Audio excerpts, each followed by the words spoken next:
नमस्कार, मी राजेश वालकर. लोकशाही निर्मित लोकलोच्या विशेष संवादमध्ये आपलं मनपूर्वक स्वागत. आजचा संवाद म्हणजे हा अतिशय विलक्षण असा संवाद. पुढचा अर्धा तास या विद्यार्थ्यांसाठी एक मार्गदर्शक दिशादर्शक राहणारा असा आजचा संवाद राहणार आहे. ACCA म्हणजे ग्लोबल CA होण्याची जी एक इन्स्टिट्यूट आहे त्या माध्यमातून आदित्य गडे याने ACCAची पदवी प्राप्त केली. आज आपण त्यांना आमंत्रित केले आपल्या लोकलॉच्या स्टुडिओमध्ये आणि त्यांच्याकडनं जाणून घेणार आहोत की त्यामध्ये त्यांनी यश कसं मिळवलं. ते ग्लोबल CA झालेले आहेत. त्या माध्यमातून त्यांनी 180 पेक्षा जास्त देशांमध्ये त्यांना आता CAच्या माध्यमातून कार्य करण्याची संधी मिळणार आहे. काय आहे ACCA, कशासाठी त्यांनी त्या मार्गात त्यांनी निवडला आणि त्या माध्यमातून आता ते कोणकोणत्या पद्धतीचं कसं काम करणार आहेत हे सगळं आपल्याला जाणून घ्यायचं. मी आपल्या सर्व दर्शकांच्या वतीने आदित्य गडे यांचं आपल्या लोकलॉच्या स्टुडिओमध्ये स्वागत करतो. नमस्कार आदित्य. आम्ही पहिले सुरुवातीला तुमचं अभिनंदन करतो. या ACCA मार्फत आपण ग्लोबल CA झालेला आहात आणि 180 देशांमध्ये आपण काम करणार आहात. आम्हाला सुरुवातीला CA माहिती आहे, आम्हाला CAची पदवी प्राप्त करणं हे आम्हाला माहिती आहे, पण ग्लोबल CA ACCA हे काय आहे? ही इन्स्टिट्यूट आहे, ही युनिव्हर्सिटी आहे, कॉलेज आहे की काय आहे आणि कशा माध्यमातून आपण ही पदवी प्राप्त केली? सर्वप्रथम मी एक सगळ्यांना सांगू इच्छितो की एक चार्टर्ड अकाउंटन्सी एक कोर्स आहे इंडियाचा आणि ACCA हा एक कोर्स आहे जो ग्लोबल लेवलवर आहे. तर ह्या दोन गोष्टी वेगवेगळ्या आहेत. Association of chartered certified accountant म्हणून हे UK बेस्ड एक इन्स्टिट्यूट आहे. ते इन्स्टिट्यूट 180 देशांपेक्षा जास्त कंट्रीजमध्ये अप्लिकेबल आहे आणि त्या इन्स्टिट्यूटमधून मी चार्टर्ड अकाउंटन्सीची एक्झाम दिलेली. ती एक्झाम एका वर्षातून 4 अटेम्प्ट्सला होते. म्हणजेच मार्च, त्याच्यानंतर जून, त्याच्यानंतर सप्टेंबर आणि डिसेंबर ह्या 4 अटेम्प्टमध्ये ती परीक्षा होत असते. आणि इंडियन CA जे आहे ते इंडियन ज्युरिस्डिक्शन बाबतीत मर्यादित आहे, पण जे ग्लोबल CA जे आहे ते 180 देशांना अप्लिकेबल आहे. म्हणून आता मी ग्लोबल CA झाल्यामुळे मला 180 देशांचा पूर्ण वायडर स्कोप मिळालेला आहे. मी 180 देशांमध्ये कुठलाही एक देश चूज करून तिथली फक्त टॅक्सचा अभ्यास करून मी त्या ठिकाणी जॉब करू शकतो. सो हा एक इम्पॉर्टंट असा फरक आहे दोन्ही इन्स्टिट्यूटमध्ये. या 180 देशापैकी कुठल्या एकाच ठिकाणी तुला करता येणार आहे की एका वेळेला बाकी सगळ्या ठिकाणी सुद्धा तुला काम करता येणार? नाही, मी एकापेक्षा जास्त कंट्रीजवरही काम करू शकतो. त्याचं असं काही लिमिटेशन नाही आहे की फक्त एका कंट्रीमध्येच काम केलेलं पाहिजे. 180 देशांमध्ये आपण कुठेही आणि कितीही कंट्रीजमध्ये काम करू शकतो एका वेळेस. आदित्य, तुम्ही एकूण 4 अटेम्प्ट सांगितले. तुम्ही किती अटेम्प्ट दिलेत आणि ती परीक्षा कशा कशा पद्धतीने झालीत याच्याविषयी सविस्तर सांगा आमच्याकडे. सर्वप्रथम मी ACCAचा पूर्ण कोर्स डिस्कस करतो आणि ती परीक्षा कशी द्यायची हेही तुम्हाला सांगतो. आता गोष्ट अशी आहे की ACCA जी आहे इन्स्टिट्यूट, त्यांनी 10वीपासूनच त्यांनी ACCA देण्याची संधी आपल्याला प्राप्त करून दिली आहे. म्हणून कुठलाही विद्यार्थी 10वीपासून 12वीपासून तसंच BCom आणि जो इंडियन CA करतो आहे त्या लेवललाही तो ACCAमध्ये मूव्ह करू शकतो. जर 10वीपासून करत असेल तर त्याला ACCA हे स्टार्टपासून करावं लागेल. ACCA स्टार्ट करताना ACCAच्या 3 लेवल असतात. पहिल्या लेवलचं नाव आहे त्याचा म्हणतात आपण नॉलेज लेवल. दुसऱ्या लेवलचं नाव आहे त्याला म्हणतात आपण स्किल लेवल आणि थर्ड लेवलचं नाव आहे प्रोफेशनल लेवल. तर 10वीपासून जर एखादा विद्यार्थी ACCAची एक्झाम देऊ शकतो तर त्याला ह्या 3 लेवल्स करावे लागतील. सेम फॉर 12th पण त्याला 3 एक्झाम द्याव्या लागतील. जर 10वीपासून देत असेल तर त्याला फाउंडेशन इंटिग्रेटेड अकाउंटिंग कोर्स असं नाव त्याने दिलेलं आहे. पण जर 12th नंतर आपण जसे इंडियन CAसाठी CPT वगैरे देतो तसंच ह्या 3 लेवल आपण डिरेक्टली स्टार्ट करू शकतो. आणि जर तुम्ही BCom नंतर चालू करणार असाल तर तुम्हाला BComच्या बेसिसवर ACCAचे जे 13 पेपर आहेत 13पैकी तुम्हाला 5 पेपर द्यायची गरज नाही आहे. उरलेले जे पेपर आहेत ते तुम्ही देऊ शकता. 5 पेपरचं तुम्हाला एक्झाम्शन मिळतं. आणि तसंच जर तुम्ही इंडियन CA करत असाल तर इंडियन CAचे तुमचे किती सब्जेक्ट झालेले आहेत, त्याच्यामध्ये किती मार्क्स आहेत, त्याच्या बेसिसवर आपल्याला ACCAचे पेपर्समध्ये एक्झाम्शन मिळतं. अशा ह्या 3 लेवल आपण पास केले तर आपल्याला ACCA अफिलिएट हे स्टेटस मिळतं. ACCA अफिलिएट ह्या स्टेटससोबत तुम्हाला 36 महिन्यांची प्रॅक्टिस ही म्हणजे ॲज अ इंटर्नशिप आर्टिकलशिप करावी लागते. ती प्रॅक्टिस कंपल्सरी आहे. 36 महिन्याची ती प्रॅक्टिस केल्यावर आपल्याला मेंबरशिप अप्लाय करता येते आणि मग तुम्ही ACCA मेंबर बनता. ही एक बेसिक इन्फॉर्मेशन आहे ACCAबद्दल. आदित्य, तू 5 परीक्षा दिल्याचं सांगितलं, फर्स्ट अटेम्प्टमध्ये पास झाल्याचं असंही सांगितलं, परंतु या सगळ्या परीक्षा देताना कशा पद्धतीने दिल्यात? म्हणजे आत्ताचं सध्याचं युग हे डिजिटलाइज्ड आहे आणि ग्लोबली तुला CAची परीक्षा द्यायची आहे, तर ही परीक्षा देताना कोणत्या टूल्सचा आपण वापर केला? सर्वप्रथम ACCA हे जे इन्स्टिट्यूट आहे, हे इन्स्टिट्यूट ऑनलाईन परीक्षा घेतं. कुठल्याही पेन आणि पेपरचा वापर केला जात नाही परीक्षा देताना. ही ACCAची कोणत्याही विषयाची परीक्षा ही प्रत्येक कोणताही सब्जेक्ट असू दे, ती एका दिवशी ऑल ओव्हर द वर्ल्ड घेतली जाते.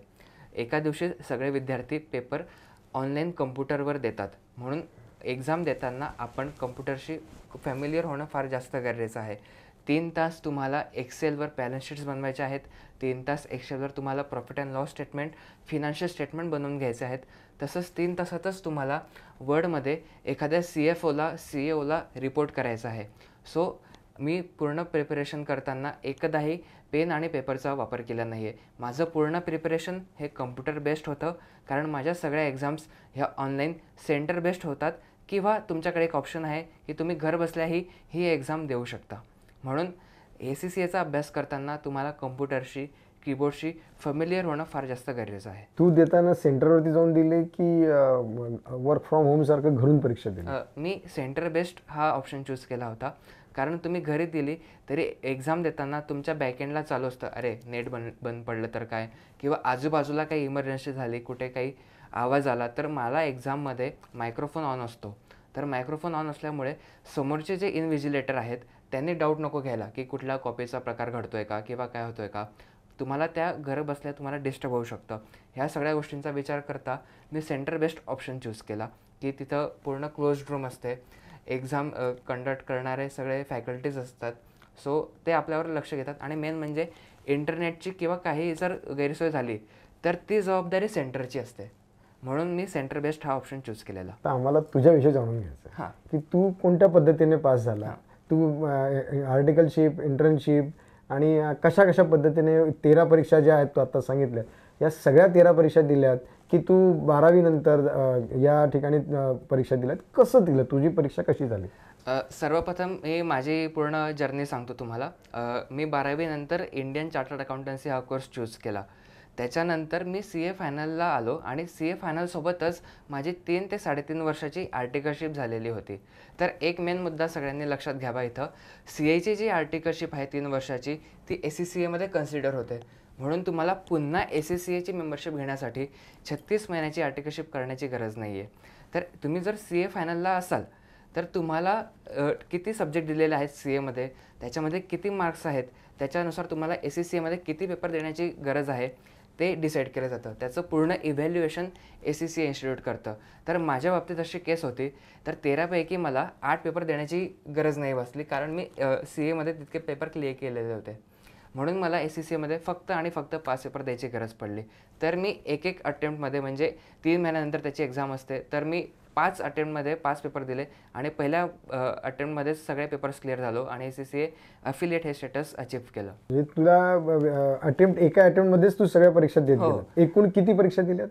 एकूण मी 5 परीक्षा केल्यात. 5 परीक्षा दिल्यात. या 5ही परीक्षांमध्ये तू एका याच्यातच पुढे पास फर्स्ट झाला. अटेम्प्टमध्ये मी क्लिअर झालेलो आहे. आता तुला त्यांचं अफिलिएशन मिळाल्यानंतर अफिलिएट मिळालं आणि नंतर मग तुला मेंबरशिप घेणं, पुढे प्रॅक्टिस सुरू करणं की कशा पद्धतीचं राहील? आर्टिकलशिप पहिल्यांदा करणं की इंटर्नशिप करणं, कसं राहील? आता माझं ACCA अफिलिएट हे स्टेटस अचीव्ह केलं गेलेलं आहे आणि मी CAची आर्टिकलशिप केली गेलेली आहे.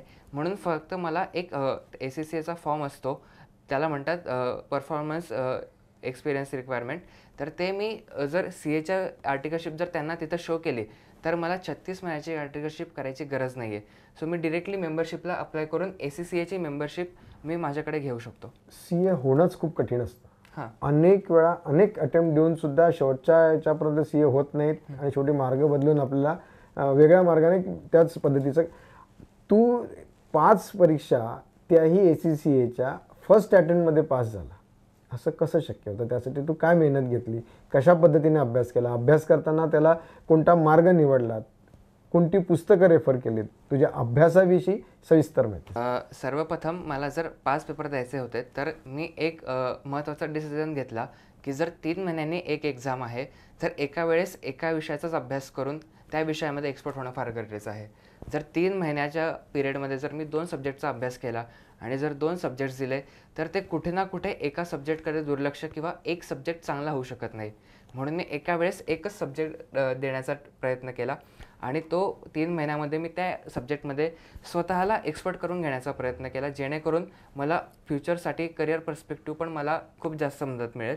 एका विषयावर खूप जास्त फोकस केल्याने मला खूप जास्त कॉन्फिडन्स आला आणि मी तो पेपर इझिली क्लिअर करू शकलो. दुसरी गोष्ट, कलकत्ता येथील सराफ अकॅडमी म्हणून SCCAचे प्रतिष्ठित क्लासेस आहेत. तर मी त्यांच्याकडून क्लासेस घेतले होते. कितीही झालं तरी गुरुचं मार्गदर्शन हे फार महत्त्वाचं असतं. म्हणून मी स्वतः अभ्यास तर केलाच, प्लस त्यांचंही मार्गदर्शन घेतलं. तसंच पुणे येथील श्री शेखर गोपाळकृष्ण सराफ यांचं मला खूप जास्त मार्गदर्शन लाभलं. अभ्यासासोबतही अध्यात्माची जोड असावी असं त्यांनी खूप जास्त मार्गदर्शन केलं. प्रत्येक वेळेस सरस्वती देवी यांचे श्लोक म्हणत जा, हे करत जा, असं त्यांचं मार्गदर्शन लाभलं. तसंच जळगाव येथील प्राध्यापक किशोर अकोले त्यांचंही मला खूप जास्त मार्गदर्शन लाभलं. आणि सगळ्यात महत्त्वाचं मार्गदर्शन म्हणजे माझ्या घरातच होतं, ते म्हणजे श्री अमोल गडे. त्यांनी मला प्रत्येक स्टेपवर खूप जास्त मेहनत घेतली माझ्यावर. त्यांचं खूप जास्त मार्गदर्शन मला लाभलं. कोणता पेपर कसा प्रिपेअर करायला पाहिजे, कसं त्याला नीट समजून त्याचा कसं एक्सपर्टाईज होऊ शकतो आपण त्या पेपरमध्ये, त्याचं माझ्या सख्ख्या भावाने मला खूप जास्त मार्गदर्शन केलेलं आहे. आता हे सगळं तुला मिळालं आहे, यश मिळालं आहे, या सगळ्यांचं मार्गदर्शन मिळालेलं आहे, परंतु आता भविष्यामध्ये तू काय करायचं ठरवलं? म्हणजे तुला CA म्हणून नोकरीसुद्धा करता येणार आहे किंवा एक वेगवेगळ्या कंपन्यांचं ऑडिटसुद्धा करता येणार आहे आणि तुला देश परदेशामध्ये सुद्धा ऑडिट करता येणार आहे. तू काय ठरवलं आहे? सर्वप्रथम मी सगळ्यांना एक आनंदाची बातमी देऊ शकतो. माझा 14 ऑक्टोबरला रिझल्ट लागला. तेव्हा मी SSC ॲफिलेट हे स्टेटस केलं आणि 14 ऑक्टोबरलाच एक आनंदाची बातमी अजून एक घडली की मी पुणे येथील युनिक ग्लोबल एज्युकेशन ह्या ते SCCA क्लासेस प्रोव्हाइड करतात. तर त्यांना ॲज अ मेंटॉर म्हणून मी जॉईन केलेलं आहे. ते माझं as a part time work असणार आहे.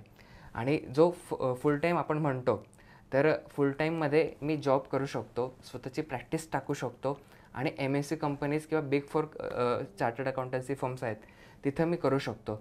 तर याच्यामध्ये योग्य काय असेल ते मी योग्य डिसिजन घेईल. तसंच मी एक सांगू शकतो की सगळ्यांसाठी ही खूप इम्पॉर्टंट गोष्ट आहे. आपण बघतो की प्रत्येक इन्स्टिट्यूट म्हणा, इंजिनिअरिंगचं इन्स्टिट्यूट म्हणा किंवा इंडियन चार्टर्ड अकाउंटन्सीचं इन्स्टिट्यूट म्हणा, तर त्यांचं रिझल्टनंतर प्लेसमेंट्स प्रोग्राम्स असतात.